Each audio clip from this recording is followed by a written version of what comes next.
I am very grateful for today's session. मैं आज यहाँ पर आई हूँ।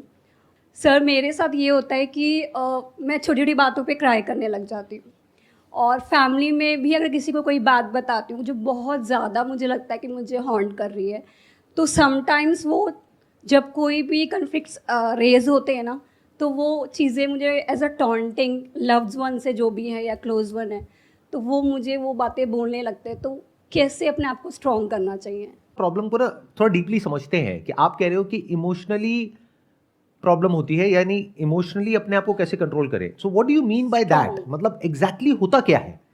सर मुझे इमोशनली स्ट्रॉन्ग होना है एक्चुअली में। जो मुझे बात बात पे रोना आता है, अगर मैं इफ़ आई से समथिंग टू माय मदर, वो उन बातों को समझती हैं, बट वो मेरे लिए उस टाइम पे स्टैंड नहीं लेती है जहाँ पे लेना चाहिए।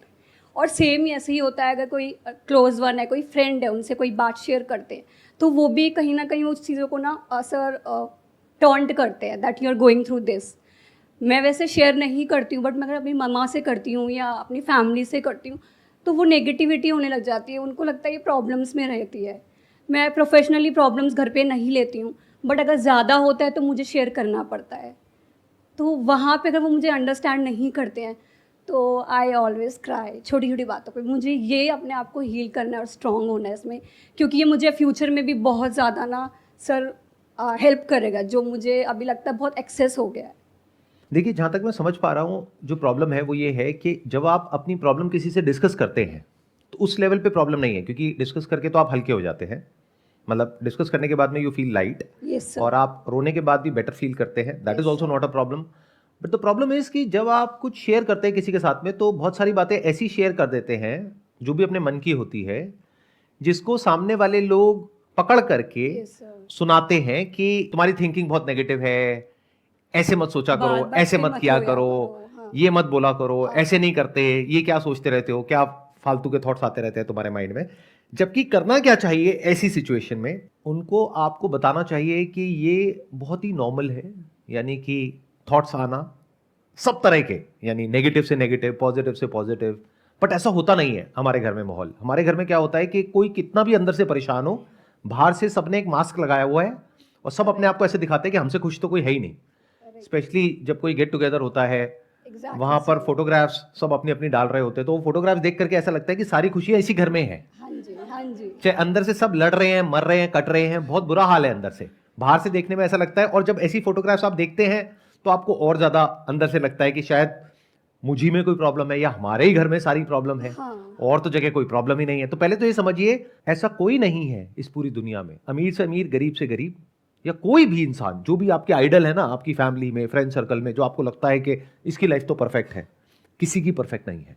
अंदर सबके अपने सीक्रेट्स हैं जो कि छुपे हुए हैं। अगर वो बाहर आ जाएं, तब आपको पता लगे कि इसकी लाइफ तो मुझसे भी ज़्यादा। मुझसे भी ज्यादा बेकार है, या मेरे जितनी ही बेकार है। हाँ। ज्यादा हम नहीं कह सकते, क्योंकि कुछ चीजों में ज्यादा बेकार होगी, कुछ चीजों में अच्छी होगी। बिल्कुल सर। तो बट इस तरीके से कह सकते हैं कि इसकी लाइफ भी बेकार भी है, अच्छी भी है, जैसे कि मेरी लाइफ बेकार भी है, अच्छी भी है। अपनी लाइफ को भी आप ध्यान से एनालाइज करोगे तो ऐसा नहीं है कि सब कुछ ही बेकार है। हाँ जी सर। कुछ बेकार है, कुछ अच्छा है, ऐसी ही उसकी लाइफ है।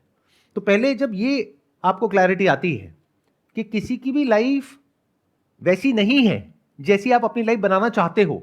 इनफैक्ट जो आपके माइंड में एक आइडल लाइफ का सिनेरियो बैठा हुआ है, जहां से कि आप ये क्वेश्चन पूछ रहे हो कि कैसे मैं अपने इमोशंस को कंट्रोल करूं और कैसे मैं इमोशनली बिल्कुल स्टेबल हो जाऊं, यानी कि मेरी लाइफ में कुछ भी हो रहा है मेरे को कोई फर्क ही ना पड़े। Exactly sir. तो my answer to this question is कि ऐसा होना पॉसिबल ही नहीं है।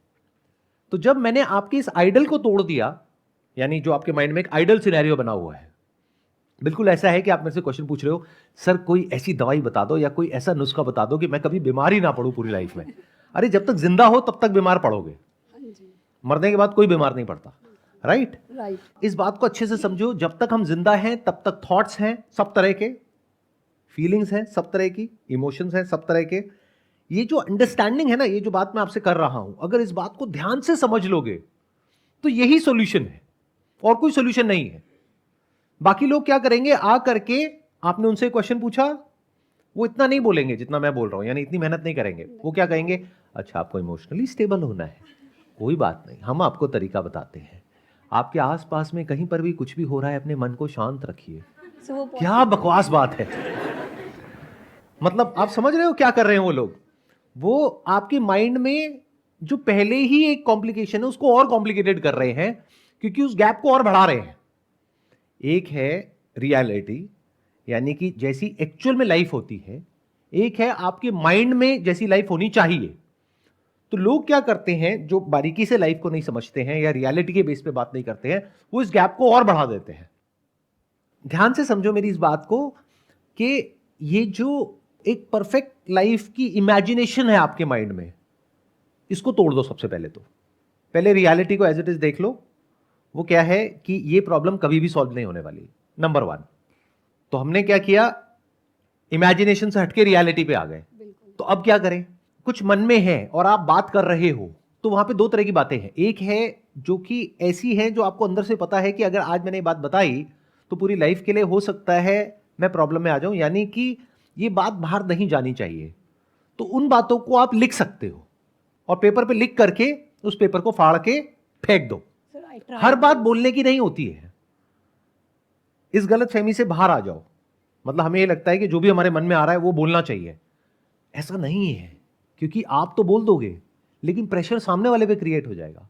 इनफैक्ट अगर एक्चुअल में आप सामने वाले से प्यार करते हो तो बहुत सारी बातें नहीं बोलनी होती है, क्योंकि आप तो बोल करके अपना मन हल्का कर लोगे, बट आपकी जो मदर है उनके माइंड में एक हैवीनेस आ जाएगी कि मेरी बेटी के साथ में पता नहीं क्या हो रहा है, और फिर वो रिएक्ट करने लग जाएंगी और अब आपको उस रिएक्शन से प्रॉब्लम है। अरे तो बोलो ही मत ऐसी बातें। बट सर समटाइम्स जो प्रॉब्लम्स होती हैं जो मैं बता रही होती हूँ वो रिलेटिव से रिलेटेड हो गई हैं, जो रिश्तेदार होते हैं वो कर रहे हैं, और मम्मा को पता होता है कि हाँ वो गलत है, बट वहाँ पे चुप रहने को क्यों बोला जाता है जहाँ पर हमारी गलती ही नहीं है और हमें सुनना पड़ता है कुछ। वहां पे चुप रहने को इसलिए बोला जाता है क्योंकि अगर आप बोलते रहे और वो आपको सपोर्ट करते रहे तो पक्का है कि लड़ाई बढ़ जाएगी।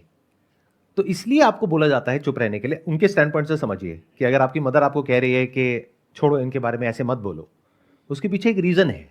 क्योंकि अगर आप इस तरीके से बोलने लग गए किसी के बारे में, मान लेते हैं आप मैरिड हो और अगर आप अपने इनलॉज के बारे में कुछ बोल रहे हो जो कि सच है, यानी कि उनके अंदर कुछ कमियां हैं, किसमें नहीं होती है, सब में है, तो अगर ये बातें आप कर रहे हो अपनी मदर से और आपकी मदर वहां से कह रही है हाँ हाँ तुम बिल्कुल ठीक कह रही हो, और वो आपको बढ़ावा दे रही हैं, तो पक्का वो घर टूटेगा।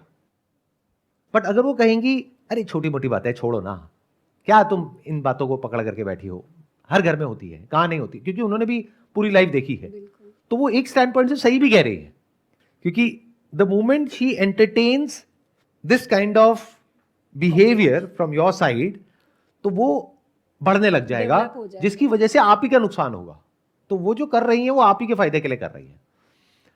बट हैविंग सेड दैट, ये जो मैं बातें कर रहा हूं ये बिना एक्चुअल में समझे कर रहा हूं कि एक्चुअल में प्रॉब्लम क्या है, किस लेवल की है। कई प्रॉब्लम्स होती हैं जो बहुत बड़े लेवल की होती है, वहां पर आपको लड़ना भी होता है, वहां पे स्टैंड लेना होता है, वहां पे आपको क्लियरली सामने वाले को बोलना होता है, पीछे से सपोर्ट को गैदर करना होता है, बहुत सारी चीजें होती हैं। बट वो तब है जब प्रॉब्लम एक्चुअल में बड़ी है। बट बहुत बार क्या होता है कि प्रॉब्लम बहुत छोटी होती है। अभी बड़ी और छोटी कौन डिसाइड करेगा कि बड़ी है छोटी है, क्योंकि आप बोल दोगे मेरे लिए तो ये प्रॉब्लम बहुत बड़ी है, और सामने वाले यहाँ पे हो सकता है कोई और बैठी हो या बैठे हो, वो सुन करके कहें कि ये क्या प्रॉब्लम है। मतलब खाने को लेकर के बोल दिया कि खाना बढ़िया नहीं है, ऐसे कोई बोलता है कि मुंह पे? देखा जाए तो ये प्रॉब्लम बहुत बड़ी है, देखा जाए तो कुछ भी नहीं है। समझ गए? तो ये बड़ी छोटी भी आपके अपने माइंड में ही है। तो पहले अपने माइंड में फिक्स करो कि बड़ी क्या है और छोटी क्या है। वो कैसे होगा? प्रायोरिटाइज करो अपने माइंड में लिख करके, और कभी भी याद रखो जब भी ये बातें, अगर आपको एक्चुअल में इसका सोल्यूशन चाहिए, एक है कि आप सिर्फ पूछ रहे हो पूछने के लिए, एक है आपको एक्चुअल में सोल्यूशन चाहिए। अपने माइंड में एटलीस्ट इतनी सी क्लैरिटी लेकर के आओ, एक पेपर पेन लेकर के लिख करके कि मेरी लाइफ में सबसे इंपॉर्टेंट 5 चीजें क्या है एक रिलेशनशिप में। तो अगर वो आपको क्लियर है, तो अगर उस पर कॉम्प्रोमाइज हो रहा है तब आपको लड़ना है। बट अगर बाकी की 100 चीजें हैं तो आपको इग्नोर करना है। इसका उल्टा होता है बहुत बार, क्योंकि ये क्लैरिटी है ही नहीं हमारे माइंड में। तो जो छोटी छोटी चीजें हैं उसके पीछे हम लड़ते रहते हैं, और जब कोई बड़ी चीज हो जाती है तो हमारे अंदर एनर्जी ही नहीं होती है लड़ने की, क्योंकि सारी एनर्जी उन छोटी छोटी लड़ाइयों पर निकल चुकी होती है। बहुत बार क्या होता है, मैंने देखा है घरों के अंदर सिचुएशंस होती है जहां पे लड़ना चाहिए और कोई लड़ ही नहीं रहा है, कोई कुछ कह ही नहीं रहा है, कोई बहुत बड़ी गड़बड़ हो रही है, सारे चुप बैठे हैं एज इफ कि कहीं कुछ हुआ ही नहीं है। ऐसा क्यों होता है? क्योंकि हमें क्लैरिटी नहीं है कि क्या एक्चुअल में बड़ी प्रॉब्लम है और क्या ऐसी है जिसको इग्नोर करना चाहिए। और ये आपको खुद अपने लिए ही लिख करके क्लियर करनी होगी, क्योंकि हो सकता है मेरे लिए जो प्रायोरिटीज हो वो आपकी प्रायोरिटीज से बिल्कुल अलग हो, किसी और की बिल्कुल अलग हो। कोई वर्किंग वुमेन है, उसकी अपनी अलग प्रायोरिटीज है मैरिज के बाद में, कोई वर्किंग नहीं है तो उसकी अपनी अलग प्रायोरिटीज है। तो वो क्लियरली डिफाइन करना होता है और लिख करके करना होता है, क्योंकि माइंड में करोगे तो उलझ जाओगे और फिर आप एक लूप में चले जाओगे जिसको ओवर थिंकिंग कहते हैं। बार बार एक ही चीज सोचते रहोगे और उसमें से बहुत सारी चीजें ऐसी होंगी जिसका रियलिटी से कोई कनेक्शन ही नहीं होगा, कुछ भी इमेजिन कर रहे होगे। अच्छा उसने ऐसा बोल दिया, इसका मतलब ये तो नहीं है, कहीं वो ऐसा तो नहीं सोच रहा है, कहीं वो ऐसा तो नहीं सोच रही। आपको कैसे पता वो कैसा सोच रहे हैं? उनसे फोन करो, क्लियर करो कि भाई आप ऐसा सोच रहे हो क्या। ये getting where I am coming from, कि मतलब लाइफ को थोड़ा सा सिंप्लीफाई करो, प्रॉपर ऑर्डर में लेकर के आओ, चीजों को क्लियर करो कि अपने लिए इंपॉर्टेंट क्या है और नॉन इंपॉर्टेंट क्या है।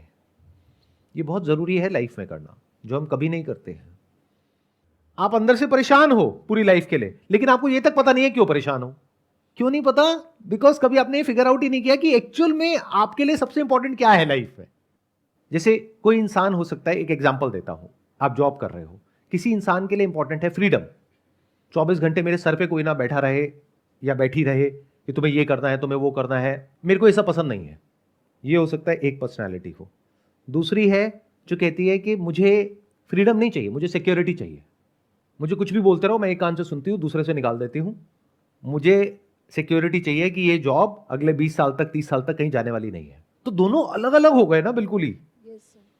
अब अगर उनको खुद ही नहीं समझ आ रहा है कि हम कैसे हैं, तो हो सकता है वो दोनों जहां होने चाहिए वहां नहीं है और परेशान है, लेकिन उन्हें समझ ही नहीं आ रहा कि हम परेशान क्यों हैं, क्योंकि वो उनकी पर्सनालिटी से मैच नहीं हो रहा। बिल्कुल ऐसा है जैसे कोई मछली है, वो हवा में कहीं उड़ने की कोशिश कर रही है, बार बार ऊपर जाती है, फिर नीचे आती है, फिर ऊपर जाती है। यही उसकी परेशानी का कारण है।